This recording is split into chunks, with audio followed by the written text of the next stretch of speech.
I can. Thank you. Got it. I love that little click. Got it. So I was going to start with welcoming Suzanne as our newest member. We made her a member of the committee and then she couldn't make it, I guess. But anyway, since she had been coming and we asked her if she would like to be a member and she said yes. So she is now a member. So now she's delinquent. Okay. There you go. We're not kicking them off the committee though. Just saying, yeah. And in the welcome, I'm just going to bring this up. If you know me, you know, I'm always having these popcorn ideas. And so this popcorn idea that I had was change the N in fan from neighbor to network. And so you can like think about that. And then at the end of the meeting, we can kind of circle back and see what you think. Because neighbors seem kind of amorphous and network, you know, it says a lot. So that's my feeling on it. So let that stew and we'll come back to it. So then I would like to ask for an approval, or are there any corrections or additions to the minutes at all? So shall we approve them? A second. Okay, thank you very much. There's one thing in the minutes which said that today at this meeting that we would review the censorship and intellectual freedom talking points and maybe edit them, but I am going to say that we're not going to do that because we have a lot of other stuff on our plate. And so I'd rather concentrate on the more immediate things, if that's okay, said the dictator. Just say that. We're moving on. Okay. So then, and everybody has the agenda, right? You've seen it. Okay. So we finalized the budget talking points, and I had sent them around and Jessica's now sharing, and I think they're pretty much the way we want them. And I would say that, well, I'll be quiet and see if anyone has anything they want to say about them.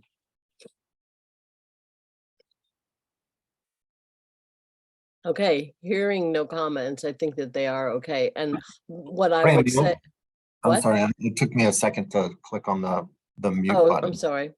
I don't think we need to add this, but I am curious, like compared to other budget items for the county.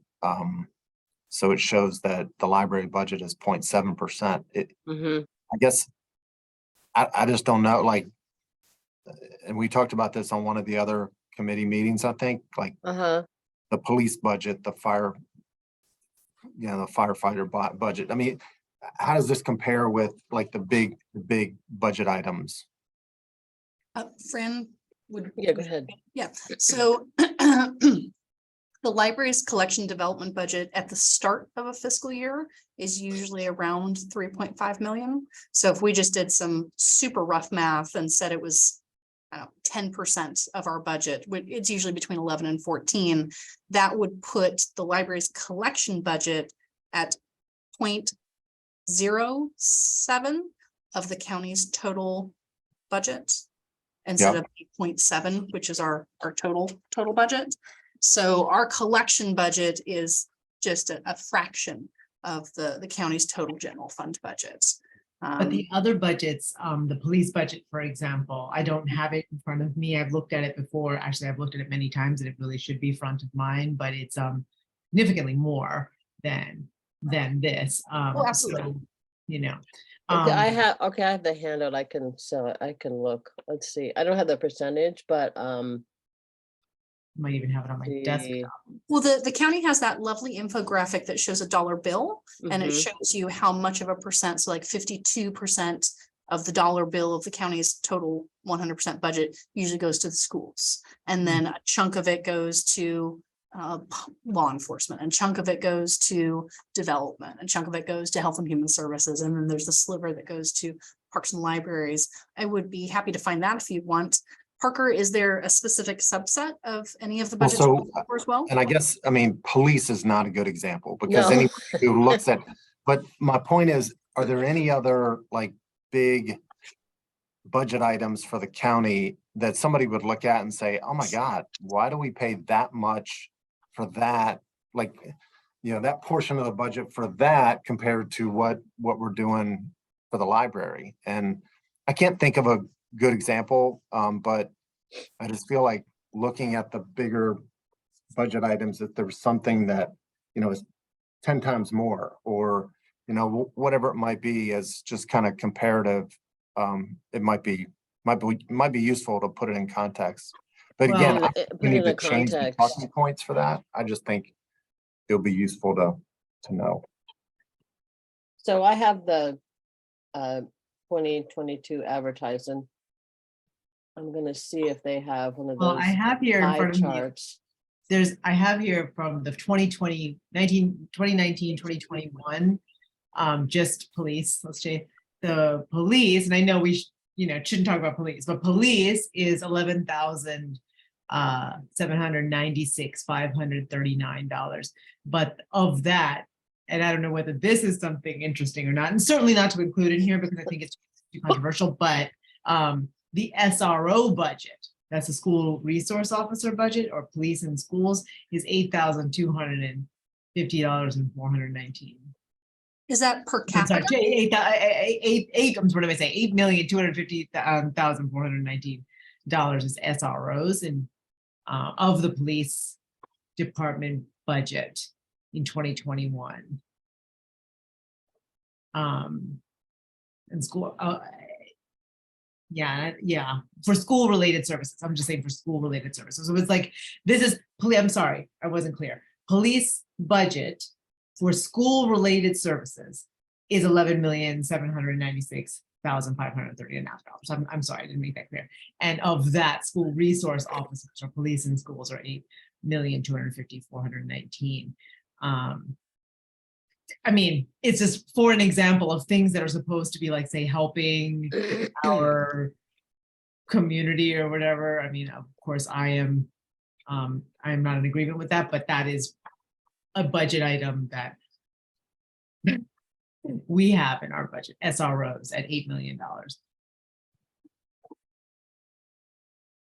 I know on the pie chart, it's one of the smallest slivers of Yeah. the total. And I wish I had that pie chart in front of me because that has the exact percentages. So I don't know the value of putting in. Yeah, I'm poking around on the county's budget site right now to see what I can find for you.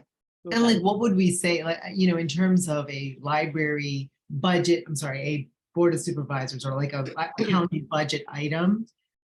Like if I had the time and wherewithal to do this, really a wonderful thing to do would be like to actually sort of using comparables in the area around the country of the return on investment in a library in terms of wellness in a community or knowledge in a community or anything in a community that is about the overall betterment to that community in comparison with other things that we put out there,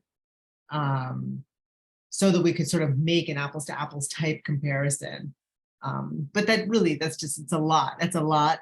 That project is a lot.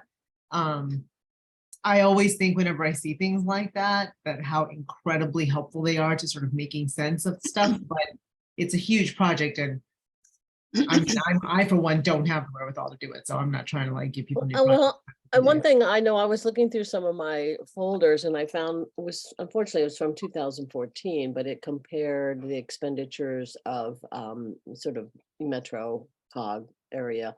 And Fairfax was the lowest on libraries, which was ranked 9th. So compared 9 counties. Now that was 2014. So I don't know, what it is, what it would be today. And I think we talked about, is that a valuable comparison to present to people? Absolutely. So at last month's full library board meeting, I think Liz had mentioned that she would like to see some comparables among other DMV library districts.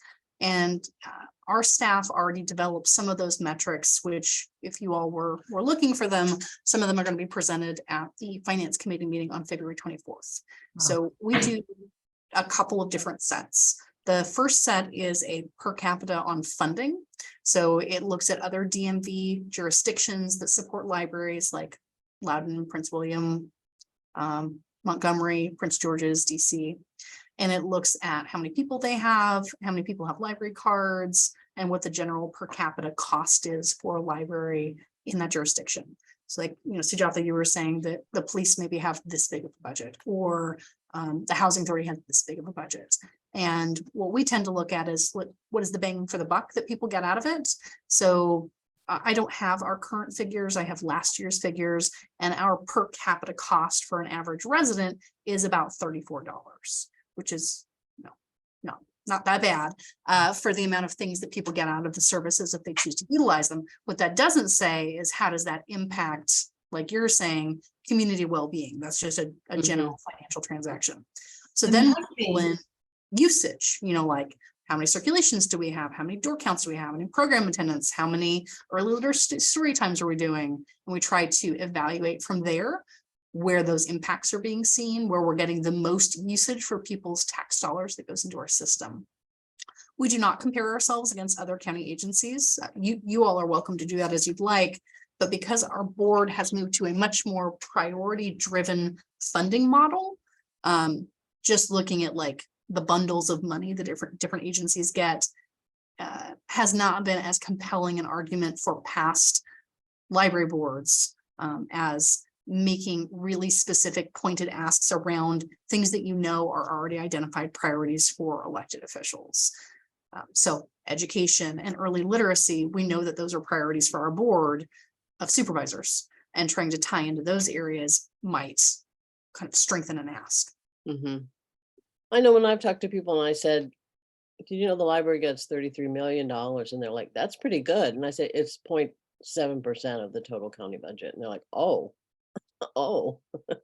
And I was thinking about if I were going to be speaking about it, like this is an agency that's, with 23 branches or 23 outlets or whatever you want to call it, including one that is specifically dedicated to serving disabled people.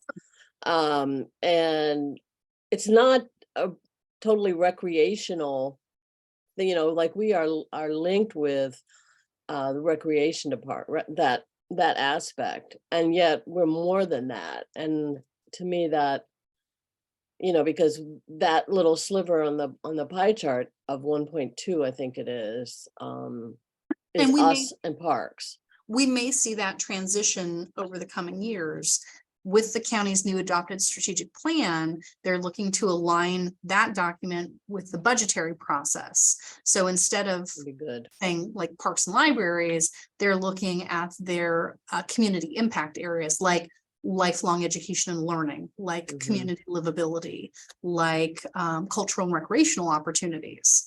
And then they're assigning agencies within that for the work that they have ongoing. So in future budget development, maybe even this one, I'm not sure, we might see a different alignment in there for our comparators. Do you think it would help to have that it's 0.7% of the county total budget of X amount? Parker, do you think that would be compelling rather than perhaps comparing it to another department? Say, what is the total? Because the Fairfax County budget, I believe, is bigger than, there are 4 states that have smaller budgets.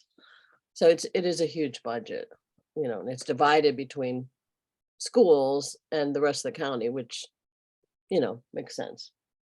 Yeah, But in terms of impact of a statement of a comparison or comparabilities, I Yeah, I wonder if that would beef it up. well, I just think that, the purpose of this is to arm the advocates with information for them to then talk to elected officials. And I just think any further context we can provide would be helpful. I agree. So I think it's, the total budget, I get, the point that, like, we There it is. don't want our advocates to go in and say, well, look how much you gave to this, because you never know if a supervisor is gonna, feel that, well, yeah, maybe we should give more to that. That's a good No. point. Yeah. But I don't know, I'm just kind of struggling to kind of enunciate the feeling that I just think there needs to be a little more context provided. Like, how does this compare with other libraries, but also how does it compare with maybe some other budgetary categories for the county. But we have to be again, we have to be careful about that. Mhm. Can I ask you a question, Jessica? To get master's in library science, and I'm assuming there must be a doctorate in library science, I'm assuming there must be, right? To do that, there would be research projects, right? And I'm Yes. wondering, is there a catalog database, something or other that, you know, I like to do stuff like that, but to search and see, like, I really do wonder this question that I was asking regarding wellness, comparative wellness, right? There must be a way people have done regression models regarding that specific thing, like the robust funding of a library system and wellness in a community, education in community, early literacy in community, et cetera, all those things. There has to be something like that, one would think, where you could, not you, I'm saying where one could, I'm not assigning projects, I want to make that clear. Where one could, someone has to have thought of this for their research regarding the robust funding, the robust nature of a library system in a community and a concomitant Community health wellness, ethics. yeah, Yeah. in a community. I feel like that's like sort of interesting information in general. It certainly could make for an argument that anybody, any one of us and any of our, you know, people could make. Did you know, like we're saying, did you know that such and such paper showed the connection between this and this, you know, because what I do know is that in our community, a lot of the wellness line items in our budget are underfunded. Mental health, like, you know, the CSB is underfunded. A lot of those things are underfunded. So our police department is overfunded. Our other line items for specifically dedicated to wellness are underfunded. Libraries are underfunded. That's not necessarily even a knock on Fairfax County. You know, we have a large budget. We have also a large population, a wealthy population, right? In general, like, you know, comparatively. So to your first question, while there are several doctoral library programs across the world, I am not intimately aware of what people have done their PhD work on, but I'm sure we could also look into it. I know I'm still a member of my college that I got my master's degree in. We have our great partners at George Mason University, and we can access their catalogs online to see if there's anything that's already been documented that could be pulled to support your efforts here.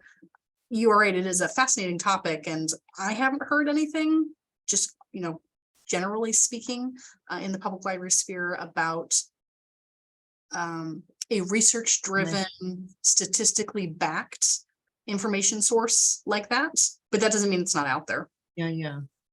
It's Yeah, just well, in my mind. I'm just throwing stuff out there. Yeah, and I wonder, in terms of remembering that we want to make it easy for individuals to present the information, so we don't want to have too many details for them to think about and remember.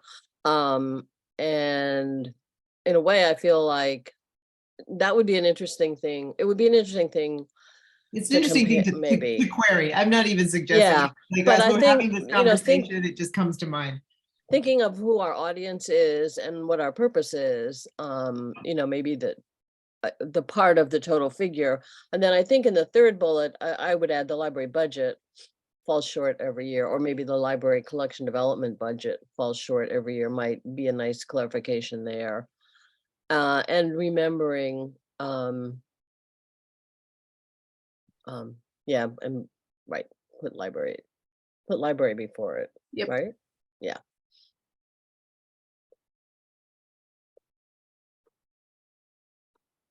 Then do you need the word budget after development? Yep. Yeah, or yeah, allocated funding, no.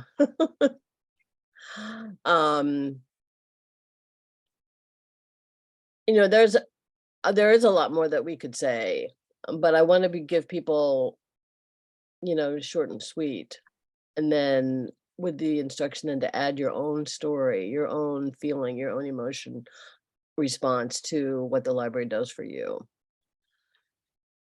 So are we okay with adding the This total is figure? great. All of And this is maybe, great. and I think I just saw something in the chat from Parker about a chart, a pie chart that you found. And you're muted, Parker, if you want to. Yeah, it's on, this is the FY 23, so the total figure is 4.7 billion, I guess. That's amazing. And then it shows that library is 32 million of that. Okay. Is that the correct FY 23? I'm always kind of confused about like, okay. And the fiscal year ends when? For the June county? 30, June 30th. Okay. June 30. So that's for the fiscal year ending on June 30th. So we'll be asking for more money for 24. There it is. Yeah. Says revenue. And then. Yeah. So do we feel okay to move on? Mhm. Yeah. Okay. And then also, I think that when we get to the implementation, that like we'll all be sending these out to our individual contacts. And so we can add things that we know that say our friends are particularly interested in, like the library as a civic institution. I know I have someone who's really big on that. Despite no matter how you use the library. So, I think we've left it kind of general enough and specific enough. Okay. Yeah. Do you think it makes sense to include this little pie chart where the money goes? Like if we share that with our advocates, I just feel like if I'm. That'd be if nice. I'm I think with that's a good people, idea. Yeah. And Is just it- share it- the pie chart. Yeah. Yeah. Well, so Well, go I'm ahead. sorry, Frank. I was just going to say that when I was talking to Jessica about how this will be implemented, like staff will prepare the basic message, which we have developed, and then they will send it to us to send out. So if that had the pie chart on it, would be easy enough for people to utilize in their email. That's my question. Yeah, and my only comment was going to be, you all know who your advocates are because you cultivated them. So Parker, you might have advocates where a graphic representation makes it incredibly clear. This is why we're asking for it, because there is just not enough to support the services that are being offered. But maybe I cultivated some advocates where that is not what they need. They need like 2 sentences they want to memorize. And you all provide them options, then they can kind of pick and choose off of what makes the most sense for them, or for different types of conversations that they're having. Yeah, it should be like, feel free to use any or all of these talking points and graphics or whatever. Yeah, I think so too. Okay, great. And Jessica, the one that you put up was the money that comes in, right? Yeah, there's the revenue. That chart. Not the money that goes out, it was the money. That was the revenue. When I saw it was, it said Accidentally revenue. clicked mute on Parker instead of. You did. I was like, wow, she really didn't Nope. like what I had to say. No, I was trying to unmute myself, but I was looking at you and I was like, well, that was the wrong button there. So I pulled up, that is the general fund receipts. That's where the money comes from. And then the second one is the adopted one, which is where the money goes, which is the one that is up right now. Yeah, there we go. Yeah. So this one, I was pretty close. So 52% goes to schools, about 3% to county debt, health and welfare, which includes the CSB, family services, health. It's about 11.5. Another big chunk goes to public safety.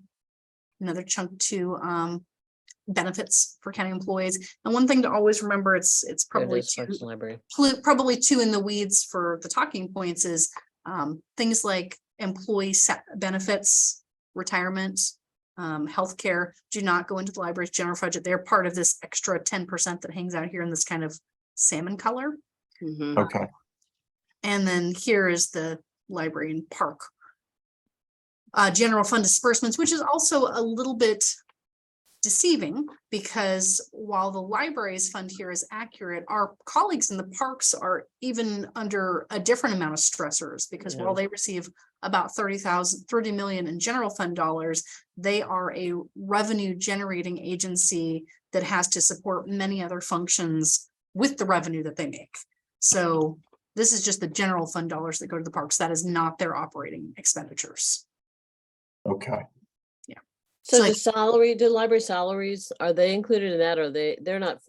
No, salaries. So the 32 million that you see right Mhm. here, just lightly highlighted there, that includes library employee salaries, overtime, if we had to pay out someone's leave balances if they retired. What is in this pink So Sam that's the fringe. fringe benefits is retirement, health coverage, and other post-employment benefits, OPEB. Mhm. Yeah, so the majority is retirement and health benefits. And that's for all county agencies, not library. So this might be a lot to put into a talking point, but I don't know.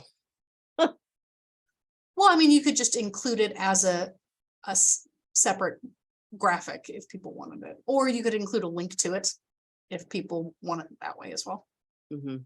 I mean, I just know in talking to the people that I've talked to, I think they Mhm. would want to have an understanding of how the library budget compares with other departments, other functions, and instead of like pointing out, which is where I started, and I started in the wrong place, like comparing it to like the police or other places, if they just had this pie chart as an attachment, that was, that would be a simple way for them to say, look at it and get a picture. They may have questions about it, but I think it'd be a good graphic to share.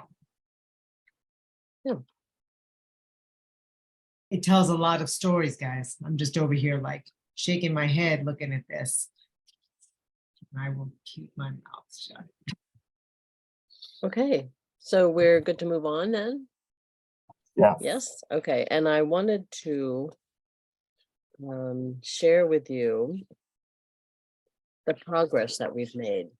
Because last week I was feeling really kind of bummed that we weren't making any progress, but I'm an impatient kind of person. So then I went back to the committee report and what our future plans would be, and we would identify issues where the library needs supporters.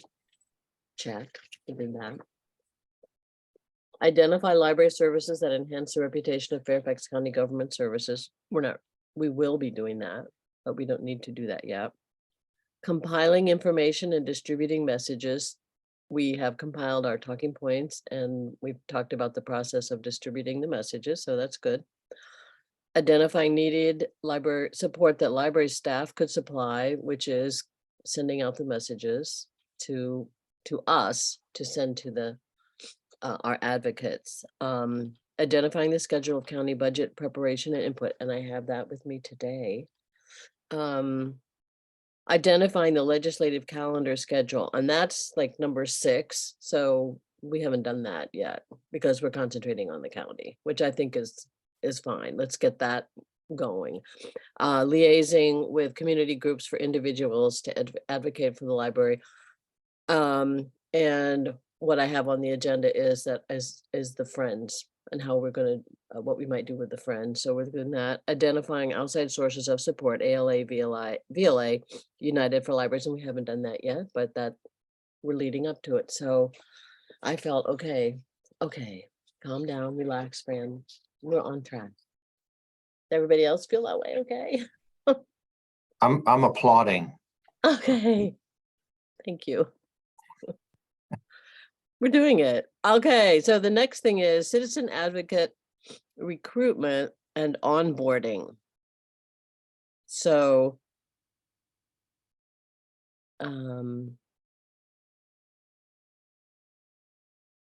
Bobby has created our list for us. So I think we're in good shape.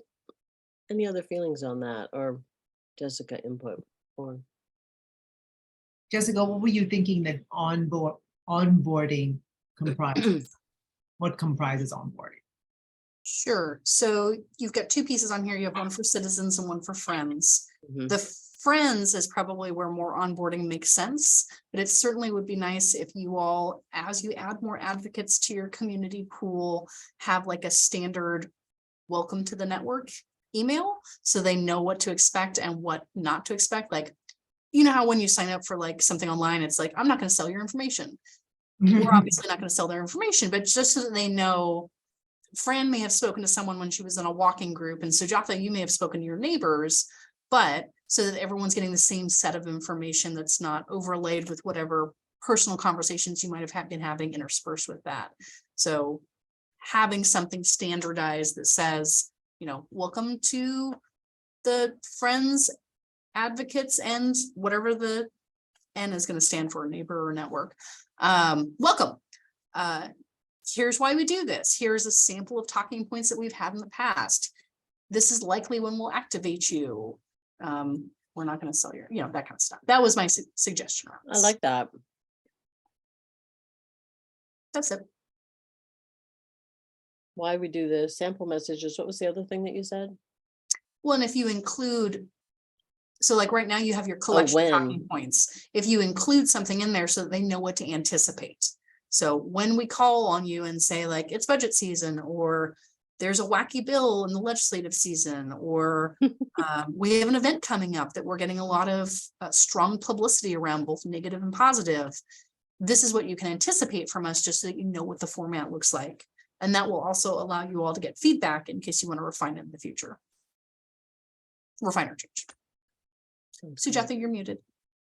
Do we have to do Muted. that from our county email, or can I do that from my Gmail email? That depends. If you all consistently use your personal email accounts for county business, your county email, your personal email becomes open to FOIA. So we suggest that you use your county emails. Thank you. Mhm. Good to know. Yeah, just in case. Yep. Yes. Yeah, and while you all have your collection talking points as your starter one, which are kind of evergreen, unfortunately, we're always going to need more money Yeah. for our collection budget. There's always something. Like, you all have received 3 or 4 emails from me about our upcoming author event in February, that while it's gotten some really good positive publicity, has certainly received its fair share of more critical publicity as well. And we don't want people to be surprised. Like, if we do another event next year and it's got the same kind of imbalance that's going on there, you want them to know what they're getting into. That makes me think maybe we should offer them advanced ticketing for stuff. You know, as an advocate, here's a little Benny. Something to think about. I might have, that might be a hard sell, because these are taxpayer funded events. We try and minimize the amount of VIP seats that we hold, like for yourselves or even for staff, ensure that it's broadly available to everyone. Hey, Suzanne, welcome. Hi. Sorry, I just got back from sorting. I had forgotten. Oh, good. Well, we welcome you as an official member now. Oh, thank you. Can you hear me? Yes. Yes. Okay. So should we work on this message for, because we, you know, in terms of the calendar, we are coming up to calling on people to support us at the budget time. So it is time to do a welcome message, and Yeah, I'd be happy to draft that for you all. It's, you know, editing via group on a Zoom meeting, if it's not just minor stuff, can be pretty difficult. So if you all would like, I'd be happy to draft something for you for your consideration. that would Yes, be please. wonderful. Yeah, that would be great. Okay. Thank you. What else do I have down?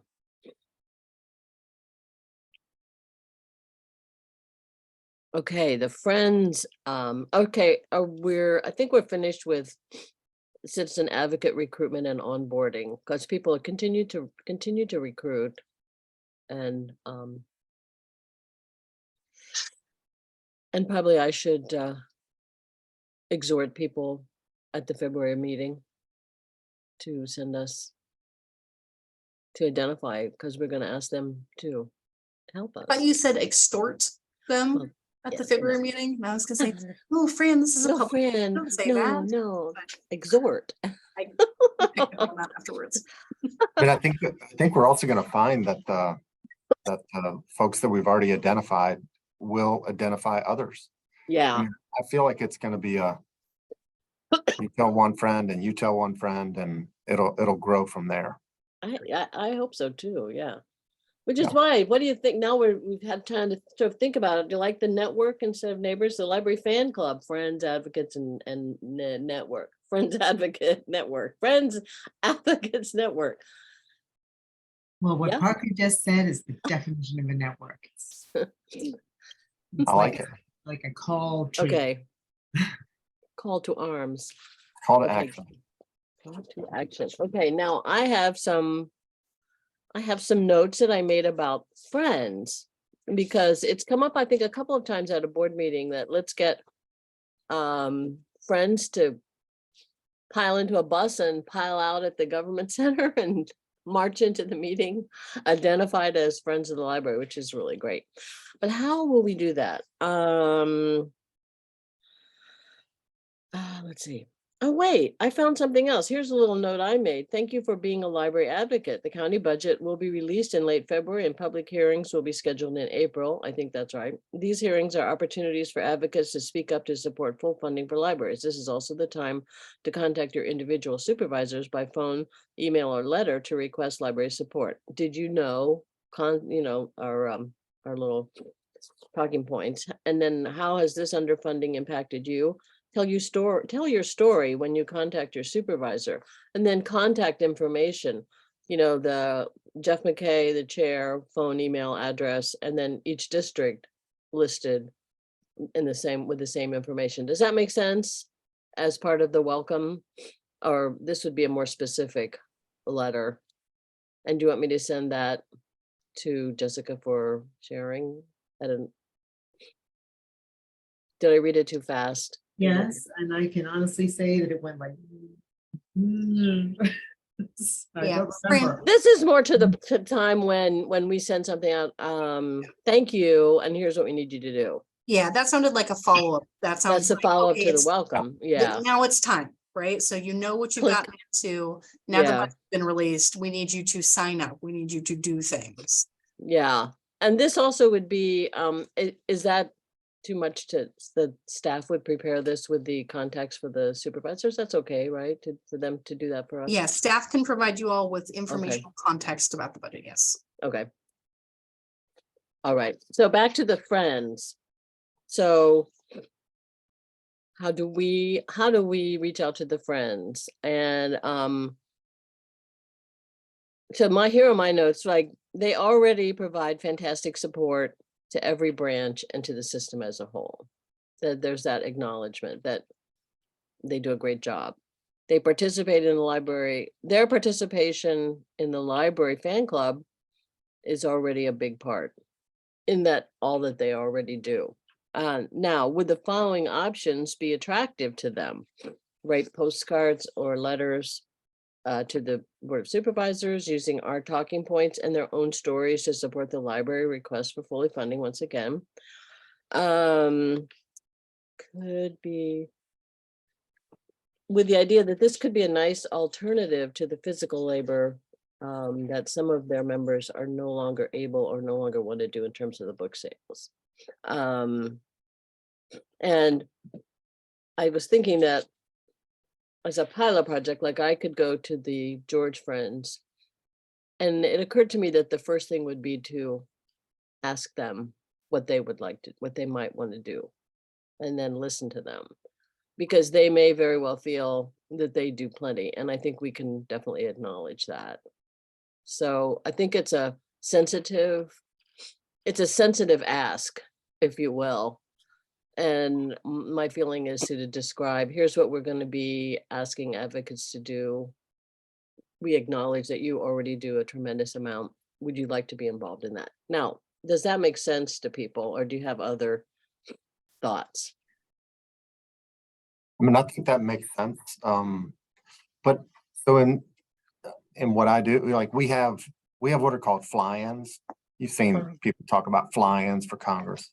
I mean, do we want to, in the welcoming, say that we're going to be exploring different options with how we communicate to the Board of Supervisors, ranging from helping with emails to an organized fly-in?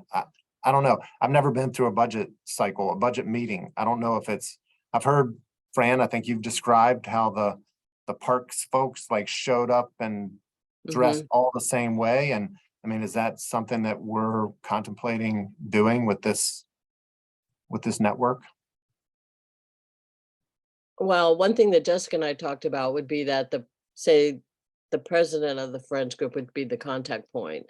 And so then they would decide, or then they would go on and reach out. And yes, the idea of that we were talking about, the fly-in thing. Then the other thing would, like, maybe they would rather don't give financial support in terms of hats or t-shirts or stuff like that for people to wear to budget hearings. And, you know, we may not be ready to implement this cycle. We Maybe may, it's more of like, we want to provide you with information and tools that you can use because we know that you've been effective in the past, and, you know, kind of acknowledging that they've done this before. And I mean, to your point, Fran, we don't want to tell them, well, this is how you have to do it. That's not going to work. right, exactly. Yeah. And they may well feel like, you know, we already do plenty. And Well, okay, And they definitely friends groups do so much for sure, but I mean, I don't see it like one or the other. So I don't see that Yeah. they are not, their participation their participation or lack thereof doesn't preclude our activating other networks or broadening our network.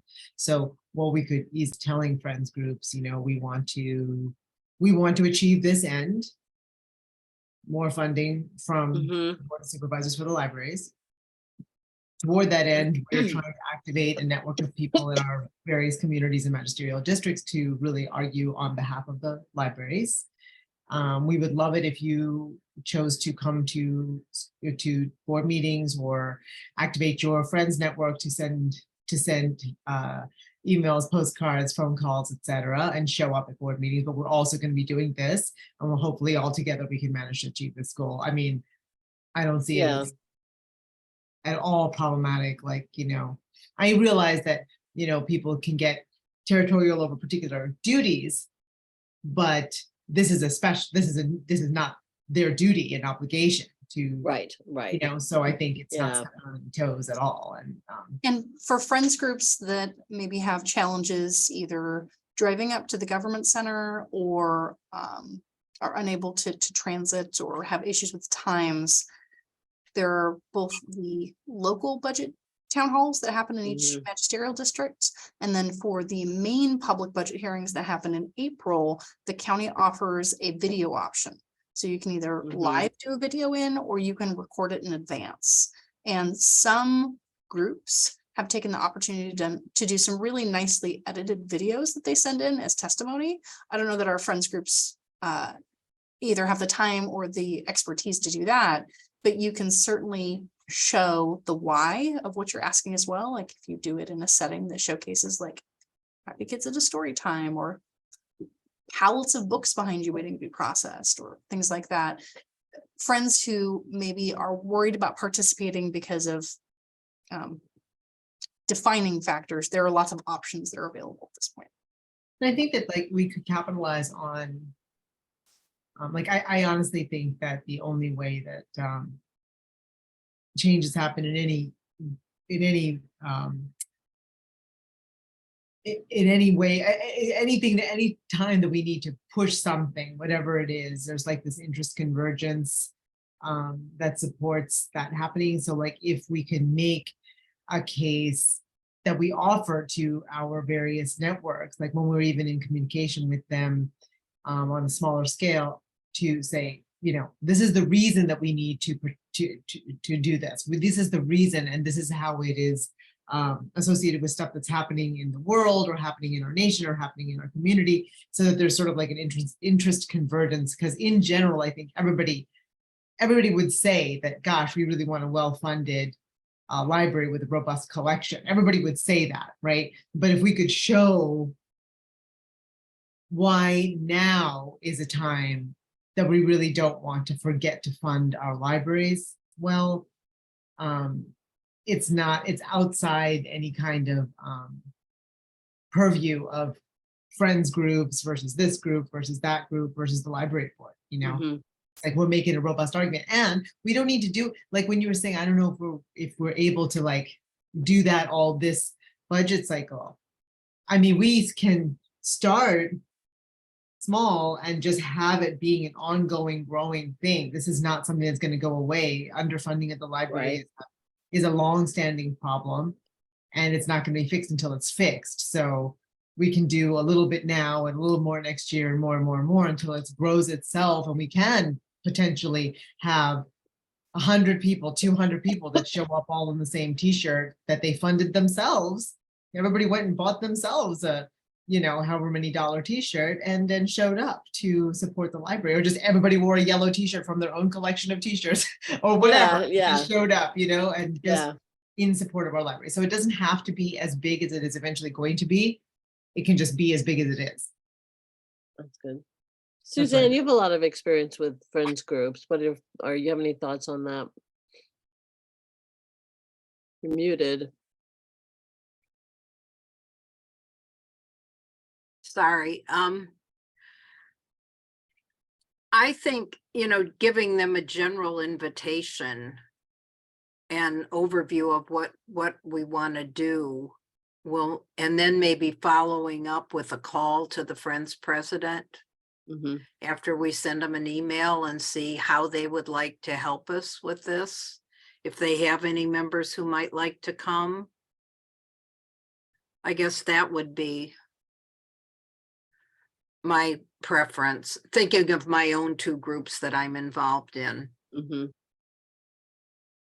It'll all depend on what time we're assigned to come to the hearings.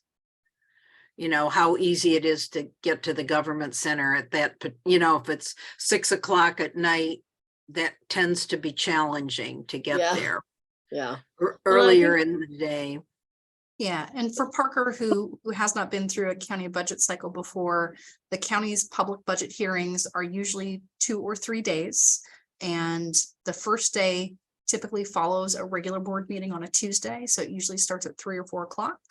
And then the Wednesday and the Thursday usually start earlier, but you just sign up online and you select the day that you want, and then you're just auto-generated a number, like your number 35, and then Suzanne's number 36. And you have to estimate what time you are.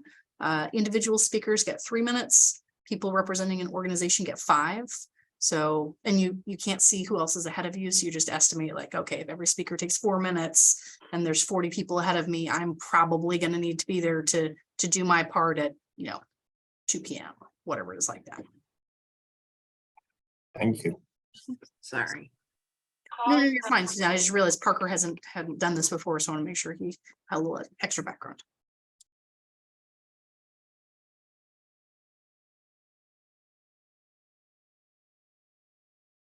Okay, so what should we do? For the Friends. Next steps.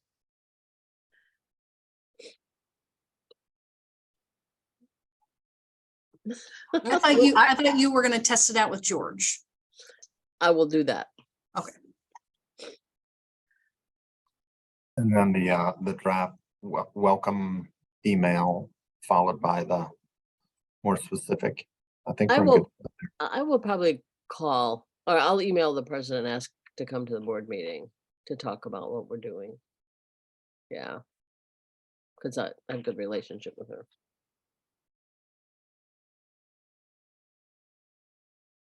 Do we know the dates of the hearings? Or that won't come until after? No, I the do. budget? I do think we know. It's usually the first week in April, isn't it? Ish. Yeah, first or second. Yeah, first week in April this year, I think, is FCPS spring break, so it might be the week after. Oh, okay.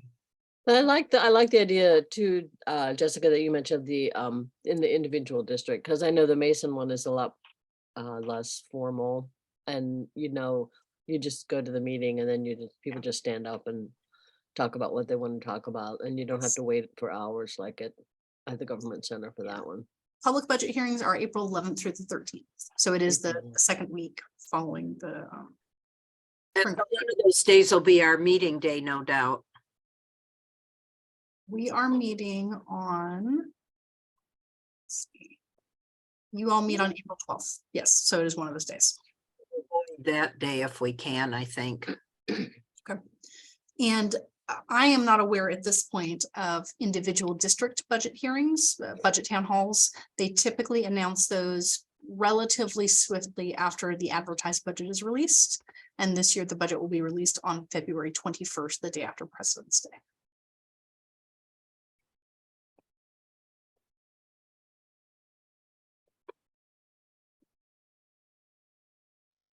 Okay, so for the Friends thing, I'm gonna test it out with the George Friends. Anybody else close to their friends, they want to test it out? Or do you want to I wait and can see what send- happens you to know, me? Our Suzanne? friends, group- well, the Virginia Room Friends Group, I think I would test first because we have members from all over the county. The Mhm. Fairfax City Friends Group, they're gonna feel, we're in that funny situation of Yeah, the city budget. Really, it depends on what the county budget is, how much the city pays the county for library services. So I don't know how, I think I'm gonna do better getting some of the historical societies and genealogical societies involved. yeah, and I got a couple of people from the Genealogy Society to be advocates, because I was meeting with them about something else. and they Okay, said let they me know would. who they are. Well, Janet Bailey and Georgine Chastain, yeah.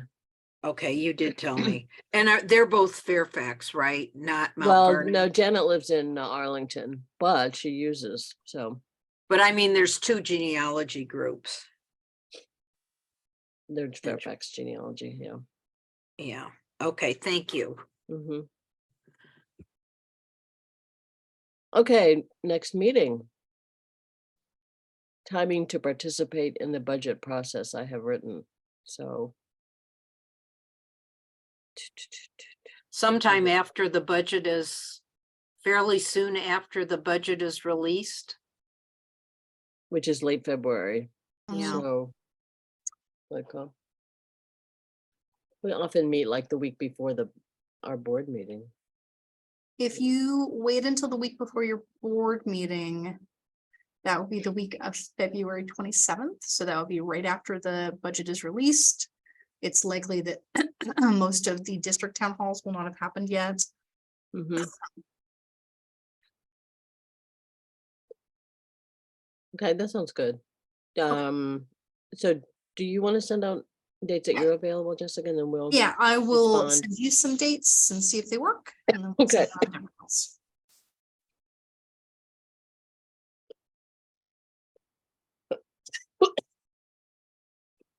Okay. Does anybody have anything else?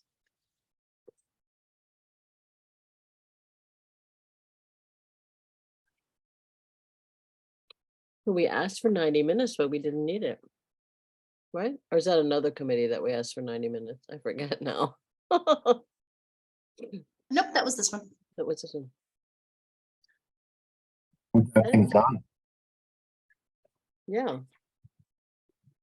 So Oh, I we will, could talk about the policy committee meeting. But let's not. Let's wait. Fran, I will send you some dates so that you Okay. get that on your schedule soon. And for the whole committee, I will try and block off some time later this week to draft your welcome to the FAN committee email. Okay, great. Thank you very much.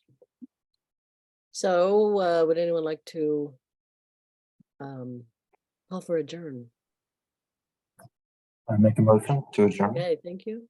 And I think we need a second. Okay, a second, we're good. We are adjourned. Thank you, everybody.